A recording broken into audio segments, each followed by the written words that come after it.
ইসলাম Johnny. আমি সিরাজগঞ্জ থানা যুব দলের আহ্বায়ক কমিটির সদস্য। মূলত মিথ্যা অপপ্রচার যেটা আমার বিরুদ্ধে চালাইতেছে যে আমি সন্ত্রাসী করি, আমি মাদকের সাথে জড়িত, এরকম একটা মিথ্যা অপপ্রচার চালাইতেছে। তো সন্ত্রাসী কারা করলো?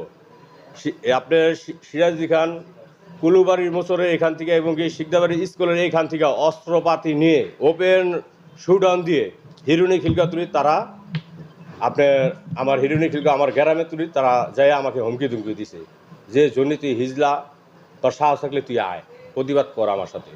তো দেশবাসী এই জায়গায় সাংবাদিক অনেকে অবগত আছেন, প্রশাসন ভাইয়েরা অবগত আছে যে তারা ওপেন লাঠি অস্ত্র টেডা রান দাও এবং কি একজনের কোমরে অস্ত্র ছিল, তারা 4টি অস্ত্র পাঠাইছে ঢাকা থেকে যাই শিকদারের মাধ্যমে এই অস্ত্র 4টি আসছে।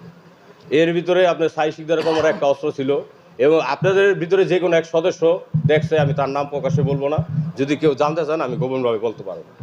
এবং কি এই মাদকের সাথে জড়িত আমার ব্যাপারে যে মাদকের কথাটা উঠছে, তো এই মাদক তো আমি এই প্রমাণ আপনাদের বারবার বলতে আছি। আমি যে 5টা মামলার কথা বললাম, সিএনজি স্ট্যান্ডের ড্রাইভার না, ওই দিন সম্পূর্ণ এটা সাজানো নাটক, সম্পূর্ণ মিথ্যা কথা। এটা আপনারা প্রকাশেও দেখছেন যে আমার নাম অনেকে বলতে চায় না, তাদের ধমক দিয়ে আমার নাম বলাইতেছে।